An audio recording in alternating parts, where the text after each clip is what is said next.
Dear students, मैं हूं गुलाम रसूल। उम्मीद करता हूं आप सब खैरियत से होंगे।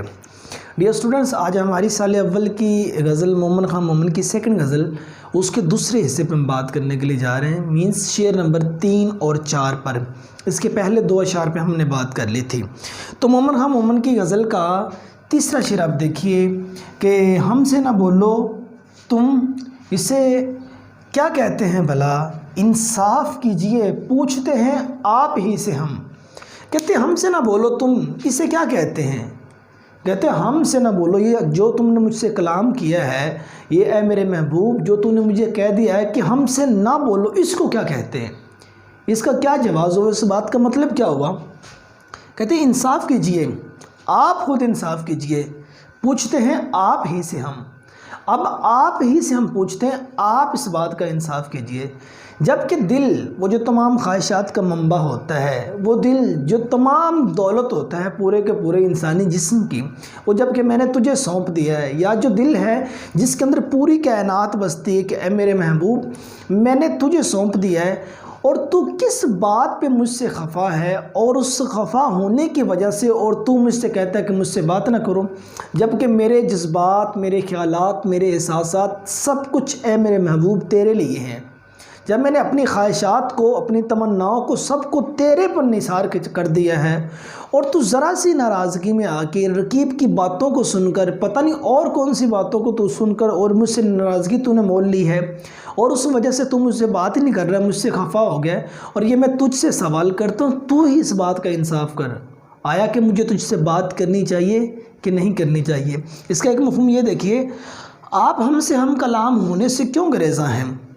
आप इंसाफ का साथ दें, अगर आप इंसाफ का साथ देंगे तो यकीनी तौर पर ख़ुद को कसूरवार पाएंगे। कहते आप किस बात पे गुरेज़ा हैं। पहले नंबर पे तो ये बात, ये जो शेर है ना, इसमें मतलब कि जो मुहिब का महबूब से गुरेज़ा होना, दूर होना, नाराज़ होना, वो मज़मून बांधा गया है। अब पहले तो जिस वजह से इंसान नाराज़ होता है वो वजह इंसान के सामने होनी चाहिए। कहते पहले नंबर पे तो मुझे वो वजह बताइए, वो वजह क्या है, आप किस वजह से मुझसे नाराज़ हैं, नंबर 1। नंबर 2 पे कहते हैं कि आप फिर इंसाफ करें ना। जब आप इंसाफ करेंगे, इंसाफ करने के बाद आप ख़ुद को कसूरवार पाएंगे, आप अपनी गलती तस्लीम करेंगे, आप उसमें मेरी गलती तस्लीम नहीं करेंगे, मेरी गलती तो उसमें है ही नहीं, आप उसमें अपनी गलती तस्लीम करेंगे, आप अपने आप को कसूरवार पाएंगे। कि देखें 2 चीज़ें होती हैं, इंसान दूसरों से ना डियर स्टूडेंट्स तब खफा होता है कि जब वो सुनी सुनाई बातों पे अमल करना शुरू कर देता है। वो किसी ने आके ना शेख सादी शराजी रहमतुल्लाह अलैह से आके कहा कि फ़लाँ शख्स आपके बारे में ये बात कर रहा है, तो आपने बड़ा खूबसूरत जवाब दिया, कहा उसने फ़िज़ा में तीर फेंका और आपने ला के मेरे कलेजे में मार दिया, मेरे सीने में मार दिया है।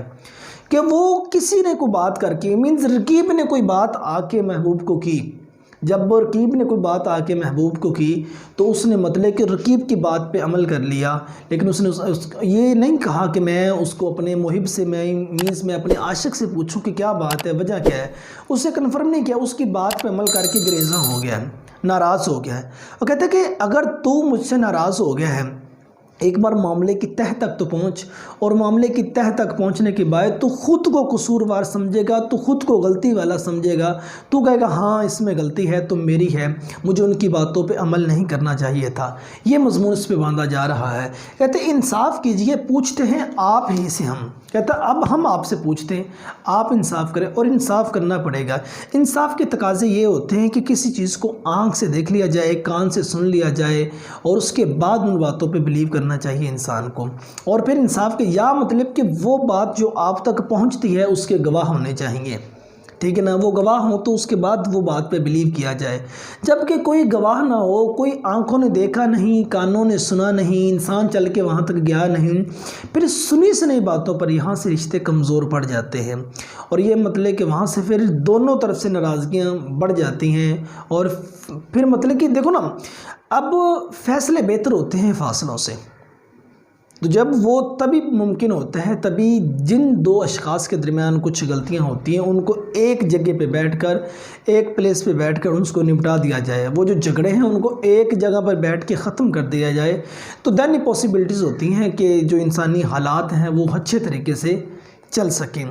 तो इसमें यही मज़मून बांधा गया था कि एक आशिक का उसके माशूक से नाराज़ होना, या माशूक अपने आशिक से नाराज़ होना, मीन्स महबूब का अपने मुहिब से नाराज़ होना ये मजमून बांधा गया था, उसी के ऊपर उन्होंने बात की है। तो ये हवाला जाती इशार आप चंद देखिए कि आप ही अपनी अदाओं पे ज़रा गौर करें, अगर हम अर्ज़ करेंगे तो शिकायत होगी। अब मेरे पास से चुपचाप गुज़र जाते हो, तुम तो कहते थे मोहब्बत को जमा रखेंगे। थर्ड शेर है, वफ़ा करेंगे निभाएंगे बात मानेंगे, तुम्हें भी याद है कुछ ये कलाम किसका था। तो उसके बाद फोर्थ नंबर का आप शेर देखिए कि बेजार जान से जो न होते तो मांगते, बेजार जान से जो न होते तो मांगते, शायद शिकायतों पर तेरी मद्दी से हम। कहते कि अगर हम अपनी जान से बेजार ना हो चुके होते तो जो तेरी शिकायतें हैं उस पे हम कोई गवाह तलब करते। ठीक है ना, मफ़हूम देखिए आप, हम ज़िंदगी से तंग आ गए हैं लिहाजा आप ज़िंदा नहीं रहेंगे। अगर कुछ दिन और ज़िंदा रहते तो तुमसे की शिकायतों पर रकीब से गवाह ज़रूर तलब करते। ऐसे में रकीब का झूठ खुल जाता और तुम्हारी वफ़ाओं का और तुम्हें हमारी वफ़ाओं का मुहतरिफ होना पड़ता। कहते कि बेजार जान से ना होते तो मांगते। कहते अगर हम अपनी जान से बेजार ना होते तो हम कोई गवाह मांगते। हुआ क्या कि रकीब ने आके महबूब के सामने एक आशिक के बारे में अजीबो गरीब सी बातें, अजीबो गरीब सी जो अफवाहें हैं या अजीबो गरीब सी जो ख़बरें हैं वो लानी शुरू कर दी, जिससे क्या हुआ, जो महबूब है उसने नाराज़गी इख्तियार कर ली, नाराज़गी उसने मोल ली। ठीक है ना, और महबूब की नाराज़गी से वो आशिक जो अपने महबूब से मोहब्बत करता था उसका तो सरमाया, उसकी तो कुल कायनात उसका महबूब था। और जब उसके महबूब ने उससे नाराज़गी मोल ली तो उसका नतीजा क्या निकला, उसकी नाराज़गी मोल लेने के बाद वो अपनी जान से बेजार हो गया। वो कहते हैं कि एक शख्स मेरी कुल कायनात था, वो मुसन्निफ़ ने लिखा था ना कि एक शख्स कुल कायनात हो जैसे, नज़र ना आए तो दिन भी रात हो जैसे। तो कहते एक शख्स मेरा कुल कायनात है और जब वही मुझसे नाराज़ है, वही मुझसे बात करना पसंद नहीं करता, तो देन मेरा इस दुनिया में रहना किस काम का। तो देन वो अपनी जान से बेजार हो जाता है। कहता अगर मैं अपनी जान से बेजार ना होता, जो तुझे रकीब ने आके बातें की थी ना, मैं उस पर गवाह मांगता।